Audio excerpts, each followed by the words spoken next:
Bilugan at mamula-mula na may pagkamaasim.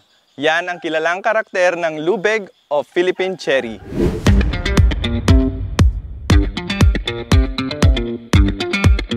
Ito na guys,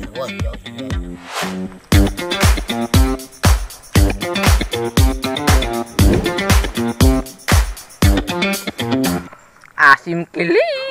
Kabilang ang prutas na ito sa tinatawag na indigenous fruits dahil matatagpuan lamang ito sa Pilipinas at endemic sa Cagayan Valley.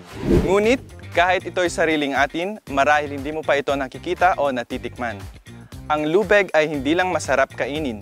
Pwede rin itong iproseso bilang lubeg jam, lubeg wine, or lubeg vinegar.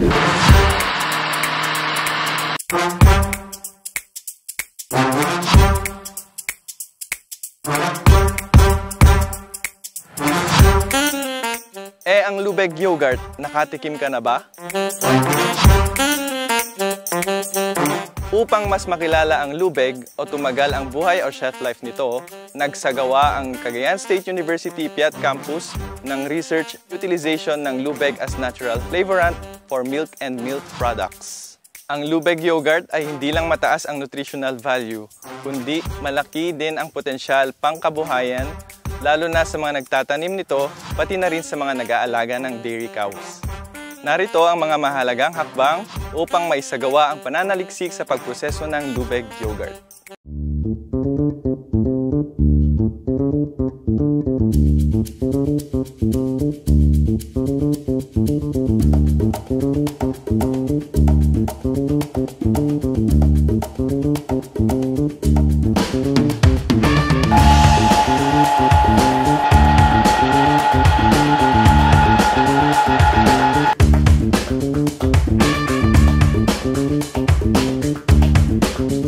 Una, ang paghahanda ng mga pangunahing sangkap tulad ng lubeg puree, raw milk na sariwang hinango mula sa dairy cow, tubig, asukal at skim milk powder.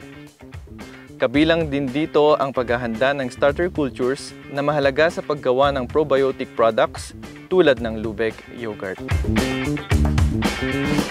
Dumaan ito sa sensory evaluation at physico-chemical properties evaluation upang malaman ang pinaka-acceptable na formulation ng lubeg yogurt.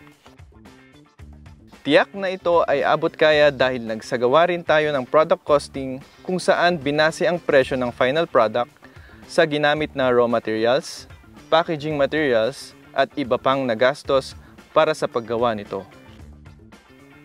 Malaki ang potensyal ng lubeg yogurt sa merkado. Ito ang kauna-unahang lubeg flavored yogurt na hindi lamang magbibigay sa panibagong pagpipilian sa flavors ng yogurt, bagkus magpropromote sa indigenous fruits, pero higit sa lahat, makakatulong sa kabuhayan ng mga local farmers dito sa Cagayan Valley. Bilang imbentor, ang resulta ng pananaliksik ay dapat gamitin at ipasa sa industriya upang mas makatulong ito sa pag-unlad ng ating lipunan. Dahil dyan, marami nang nagtangkilik na subukan ang ating produkto mula sa pananaliksik. Ang lubeg man ay maasim at hindi natin pinapansin. Gamit ang mga modernong kaalaman at pagpupursige, matitikman rin natin ang matamis na tagumpay ng lubeg yogurt.